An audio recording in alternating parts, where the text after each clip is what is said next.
Welcome to episode 174 of the Ski Podcast. My name is Iain Martin, and in this special episode, I'm joined by Team GB freestyle skier Kirsty Muir. Kirsty has enjoyed an impressive first two senior seasons, including being Britain's youngest competitor at the 2022 Beijing Winter Olympics, multiple World Cup podiums, and earlier this year, winning 2 bronze medals at the X Games. I really enjoyed speaking with Kirsty, and I'm sure you will too. Great. Well, I'm delighted to be joined today by Kirsty Muir, the Team GB freestyle skier. Hi, Kirsty. How are you? I'm good, thank you. How are you doing? Yeah, pretty good. Whereabouts are you today? I'm in Aberdeen at home. Aberdeen. Well, I'm on the opposite end of the country in Brighton on the south coast. And any snow outside? No, not today, no. No. Okay, but you've just come back from the snow, I think, haven't you? You've just been competing in, the final World Cup of the season in Silvaplana? Yeah, that's where I've been. Yeah, how did that go? It was good, yeah. I ended up 6th, but just had a good time, and yeah, nice to end the season on that. Yeah, well, you've had an amazing first couple of senior seasons. Things have, a lot has happened in the last 2 years. You're Britain's youngest competitor at Beijing. You recently out of the X Games winning a medal. So, I'm delighted to have you on the Ski Podcast. Previously, I've interviewed, I mentioned before in the green room, I've interviewed some of your teammates, Izzy and Zoe Atkin, Katie Summerhayes, Woodsey, and the team coach, Pat Sharples. So it's great to have you on as well. And I'd really like to start with this at the top. I mentioned you've had an amazing season. I'm guessing the highlight of that was probably being at the X Games. Yeah, definitely. I wondered how you felt when you get the call, because it's not like you qualify for something like the Olympics. You know you're going to be there. At some point, you just get that call, right? Yeah, you just get an email just saying you've been invited, and it's just, you're so excited about it. Did you think there was any hint that you might, that might be on the radar because you had, a good second at Mammoth early in the season? I competed in X Games last year as well, so I thought that maybe I might have got an invite, but you never know because there's so many good girls on the circuit that only 8 can go, so you never know who's going to be invited. Yeah, and it obviously went very well. You picked up a couple of bronze medals. Do you think it could have gone better? I mean, being on the podium is obviously great. Would you have liked to have been a couple of steps up? I mean, you'd always want to push for higher. In the big air, I mean, Megan, who did the first women's triple, it's almost unbeatable, because that was just insane. I've so happy for her. And then in the slopestyle, I really was trying to push for a better run. Just on the day I couldn't put it down, but just to secure bronze even still, I'm just really happy. Cool, excellent. And you mentioned being happy for your for your competitors. It does strike me that there is a camaraderie between you all where you really are supporting each other. Is that a real thing? Yeah, no, 100%, because I mean, we all just want this, to see the best for our sport, and when everyone's pushing, that's just incredible for the sport. So we're always stoked when someone does something new, And also at the X Games was Mia Brookes. Now, I interviewed her in October at the Birmingham ski show. She's only 16, doing her GCSEs this year. And this is her first year on the senior circuit. I mentioned to her at the time when I was chatting to her that my kids are doing their GCSEs, and they were very impressed that someone could do both at the same time. Does that make you almost a veteran at 18? Can you relate to her situation? Yeah, definitely. I went through all the exams and stuff whilst traveling the circuit, and it's definitely difficult, but I think she's doing quite well with it, and we'll see. And do you think that she had a good X Games as well? Yeah, definitely. I mean, she didn't put down the run that she wanted to, but I think all the experience for her will have, really helped her with what she got to come, Yeah, for sure. So you were doing, because you're in the Scottish system, slightly different. So you were doing you're 18 now, but you're doing your hires last year. You kind of put them on hold to go to the Olympics. How did you manage to balance, competing and training and revising? Yeah, so I did. Usually people do their hires in 1 year, and they usually do about 5 hires in a year. I decided to put it over 2 years. So that's kind of like, that's one way I managed to balance it a little bit. But yeah, it was just a case of trying to do like work when I was away, just trying to keep on it, and then when I came home, really just knuckling down and trying to just catch up if I need to, or get study and stuff. But yeah, no, I think I managed it quite well, and all the my school was really supportive. Bucks Run Academy, they were really supportive. So yeah. Excellent. Well, I guess they would be supportive of someone who's competing for their country. And so, what about the future? Because do you have plans to go to university at some point? Could that fit in with being, an elite athlete who travels around the world? Yeah, I mean, a lot of people do it. I think for me, I didn't know exactly what I would want to go into studying, so that was one reason that I went into a gap year. Plus, I thought I just thought I needed a break, because I think it was always either skiing or doing schoolwork. There was nothing really in between. So now I'm skiing, and I'm just able to enjoy it a lot more because I've got that time to rest and recover, and yeah, I think for sure in the future I'll either pick up something online whilst I'm away, or I'll definitely get into uni somewhere, but I just don't know when, and I don't know what I'll be studying. Yeah, okay. Well, I mean, that makes sense. I did interview Permin Zabriggan, ex gold medal skier, downhill racer, and I asked him what his tip was for new skiers coming up through the ranks, and he said get some qualifications. Mm-hmm. Yeah, exactly. But that'd be interesting. And so, do you think you'd go to university in Scotland then, down the track? Yeah, I think so. Like either that or something online, but we'll see. There's a lot more opportunity for that now, which is really cool, with getting it online and stuff. Yeah, exactly. So I mentioned that you put your hires on hold to go to the Olympics, and at the Beijing Winter Olympics, you were Britain's youngest competitor there. And you had a pretty amazing debut there. I think I'm right in saying you're fifth in the big air and eighth in the slopestyle.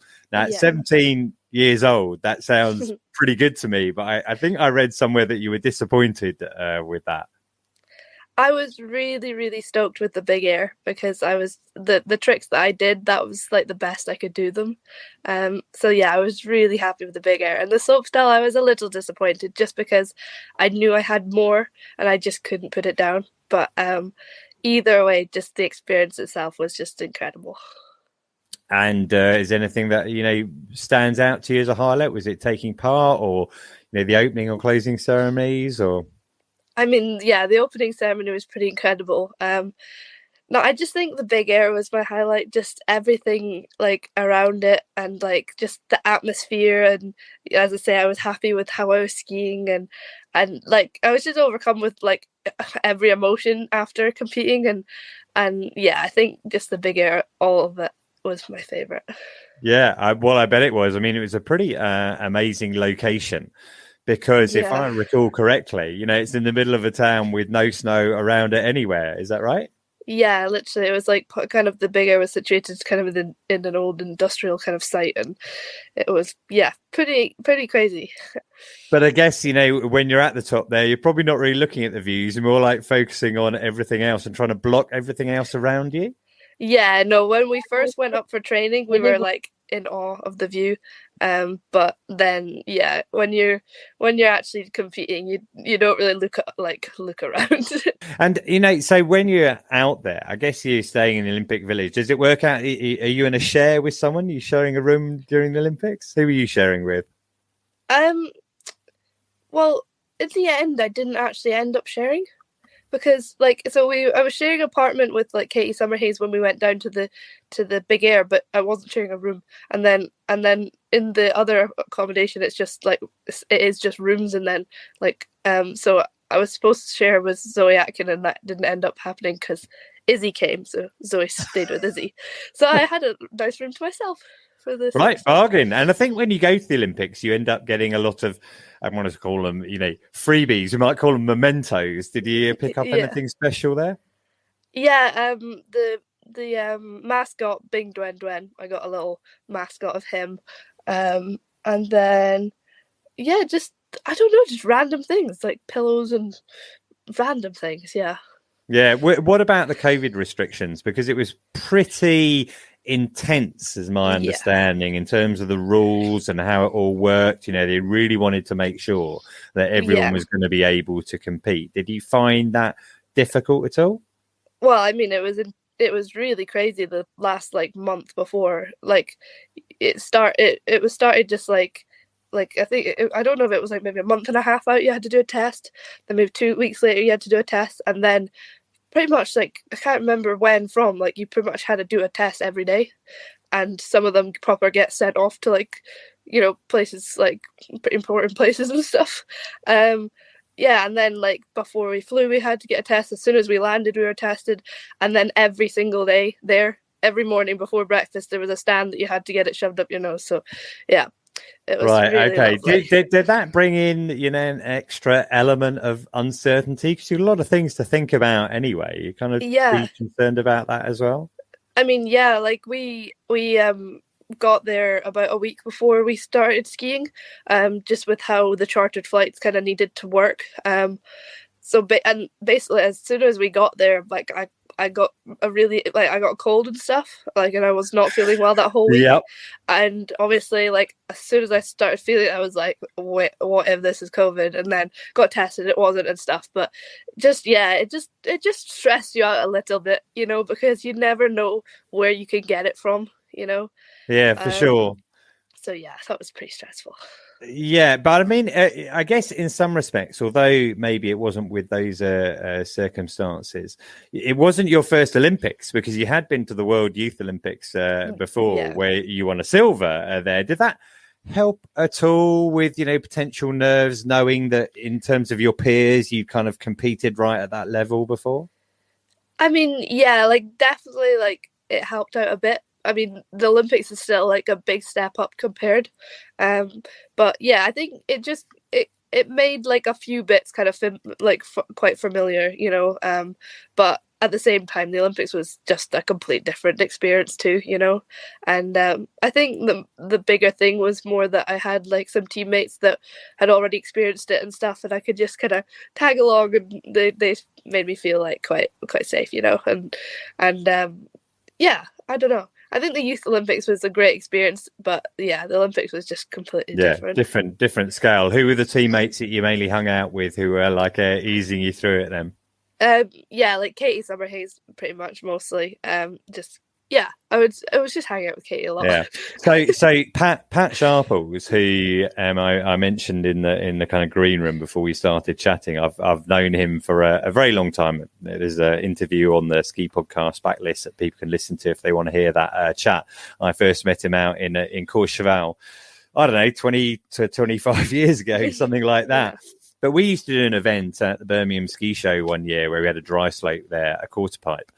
And he'd bring along some of his groms. And one year he said, I want to introduce you to a couple of kids here. And one of them was a 9-year-old Katie Summerhays who'd come along to just try the slope for the first time. And he said, oh, you know, she's going to be really good. And I think she probably did maybe 3 Olympics in total. I'm not really too sure. Do 3, yeah. Yeah, exactly. I know she's retired now, but, you know, she still did really well. Top 10 places in slopestyle every time. Thinking about the Olympics then, it must be quite weird when you're like on social, presuming you were still allowed to use your phones and stuff like that, were you? I mean, it was quite kind of restricted. We were on like a different phone and stuff. And like couldn't connect to Wi-Fi's and different things, and yeah, it was pretty. Oh, okay, pretty... I mean, it's kind of wondering, like your friends are at home, like studying for their hires, etc., and you're at the Olympics. I mean, you actually kind of swapping notes with them about your different worlds while that was going on. I mean, kind of, but I don't remember like a lot. Yeah, because we had like our own phone with us, and I think the only time I really connected to it was when I was actually just in my room, and then like I kind of leave the phone in my room and stuff because. Yeah, I was still able to connect with people whilst I was away, which was really nice. But I guess your friends from school have kind of been used to this idea that you've been living a slightly different life on the circuit for quite a long time, because I mentioned the World Youth Olympics, and you had World Juniors where you'd won medals before. You're in the Europa Cup at 15, is that right? No, it was actually, I think 14. Right, there you go. Competing in the Europa Cup at 14. But you're in Aberdeen now, and I believe you started your skiing at the Aberdeen Snowsports Centre, which is pretty near to where you live, is it? Yeah, 15 minutes drive. Right, and how old were you when you started skiing them? I started skiing when I was like 4, or just almost 4, and it was both at the dry slope and on the Scottish mountains. Right. My closest ones are the Lecht and Glenshee, and so both my parents skied, and they just wanted me, my sister, and my brother wanted to ski so we could just go on the Scottish mountains. But yeah, I think it was around 6 or 7. I kind of wanted to get into the freestyle just because I went to a Saturday kids club, and the coach could just tell by the literally at the end of a session for 5 minutes we'd go on the freestyle slope, but they could just tell how much I enjoyed it. They were like, get down to the Wednesday freestyle night. Right, even 6 or 7 years old, you knew. I mean, I find that really interesting apart from anything, because freestyle didn't really exist for a lot of skiers who are a bit older than you when they were 6 or 7. But so, what did they have at Aberdeen Snowsports Club, or is this on the Lecht and Glenshee? What features did they have for free skiers? Yeah, so they have a little tabletop jump, and then they have a kicker as well. It's for a dry slope, it's a decent size, and then they've got a quarter pipe at the bottom, and then over on the right, we've got some moguls that not many people use, but they're still there. And then we've got some rails and stuff. So there's a really good facility for getting into freestyle and learning a lot of stuff. I even 13, 14, I was still learning stuff on the dry slope, and there's so much you can learn there, Yeah, that's great. I didn't kind of realize that maybe. I mean, I'm not seeing the Aberdeen slope. I have been to some of the ski resorts in Scotland. I think I mentioned to you earlier that my mum, is from near your way. She started skiing on Ben Lawes on the side of Loch Tay, being towed up by or going up in a tractor or something, and then skiing down. But so how does that progression work then? If you're starting to do some freestyle 6 or 7 years old, how do you then move forward and end up going to the Brits? I went for the Brits in Lax the first time when I was 11. So that's kind of the first time I really got abroad to a park. And I just had 2 weeks, 1 week of training and then 1 week of the Brits, and then we're home. But I just straight away learned 720s and stuff on the medium pro line jumps and stuff, and just that first kind of week I met the coach that's kind of taken me through everything, really, the Youth Olympics and the Olympics and stuff, Joe Tyler, and then the next year I just went for a little bit longer, and then each year kind of a few more weeks in between school and stuff, and it kind of progressed from there until I was 13, 14, then I started the competitions and stuff. Right. So I think I recall that Joe Tyler, he was another one of those guys who came through the scene around the time of Woodsey, who was under Pat Sharples' wing, and he set up his own kind of freestyle camps, and didn't he? So did you go along and join them? Yeah, so I joined them each year until COVID, and then that his the Freestyle Academy kind of had to stop because you couldn't do anything with COVID. So then he traveled with me by himself until for the next 2 years until the Olympics and stuff.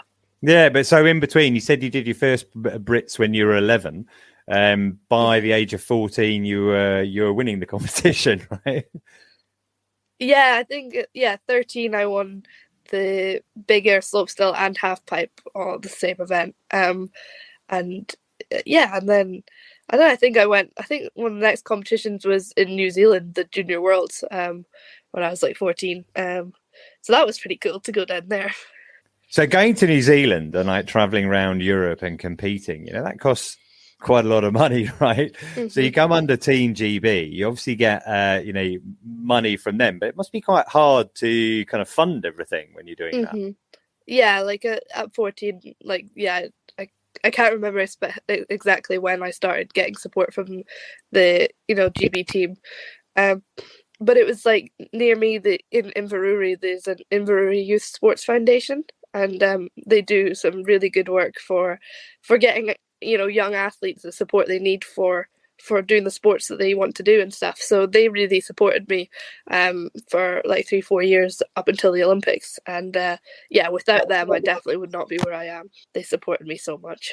That's great. And I guess that, they obviously, from a Scottish point of view, because I'm sure you're a proud patriot, that you're, picking up podiums and medals for Scotland as well. There's no Commonwealth Games or no skiing in the Commonwealth Games. But, no. It still counts. So, you finished 5th at the Olympics, 4th at the World Champs, podiums at the X Games. So, you're still only 18, but you're already a name on the circuit. I noticed you're shortlisted for the Down Days Skier of the Year this year. And you've picked up a lot of sponsors. We're chatting now. You've got you've got the Red Bull hat. I mean, that's a big step forward. I think Red Bull took you on last year, and I'm sure that helps. Yeah. Also, your clothing sponsor is Planks, is that right? Yeah. Yeah, well, Jim Adlington, who founded Planks, another guy who I've known for a long time. He was doing skiing around that time, just when that freestyle scene was going through. And he founded Planks. And listen, if you'd like to hear his story, I've got an interview with him back in the catalogue. I guess you weren't sure of companies asking you to join them. You probably get approached by lots of different people all the time. What was your thinking about joining the Planks team in particular then? Well, I mean, I joined Planks when I was, super young. I think like kind of 12, 13. So like I've kind of progressed through everything with Planks. And they've always just been there for me and stuff. And I love the community that they have. And you wear their kit in all of your competitions? Yeah, no, all the time when skiing and stuff. Got any favourite pieces then? Right now it's the I've got like beige men's Good Times pants, and I wear them in double XL. And then so you wear the men's double XL. Mm-hmm. Yeah.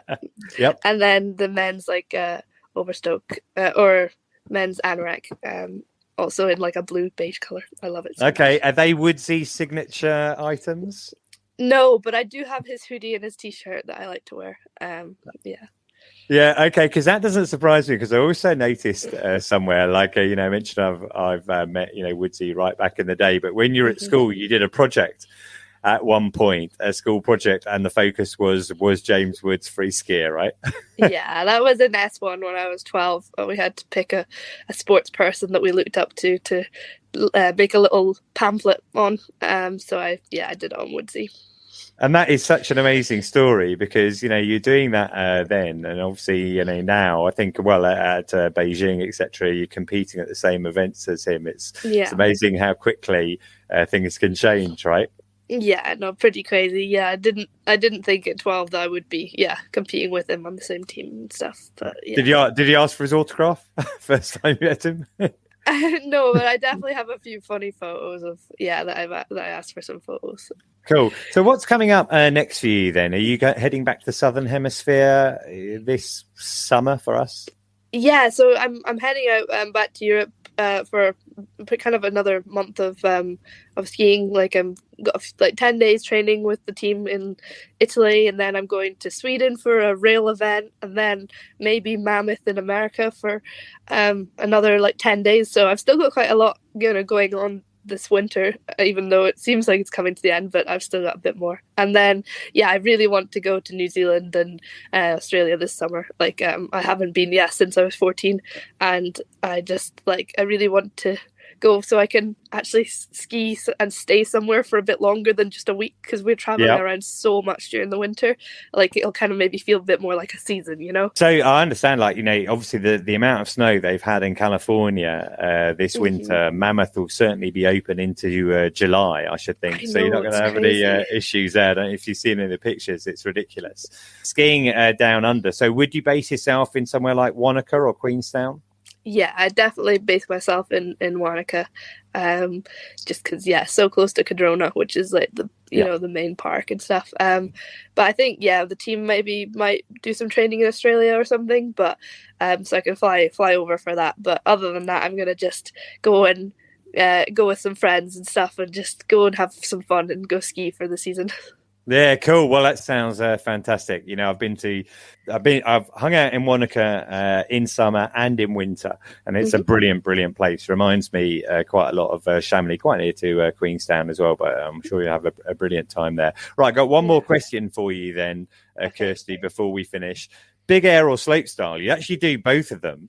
They both seem, have different skills required. But if you had to choose just one of them. Yeah. Which one would you go for? I mean, if I could only do one, like, I would have to be slopestyle, just because I really do love the rails and I also love the jumps. But like almost everything that we could do in big air, we could do in a slopestyle run. You know, it would just be a bit more challenging to get it all in a run. But I would have to pick slopestyle because I couldn't just cut out doing rails. You know.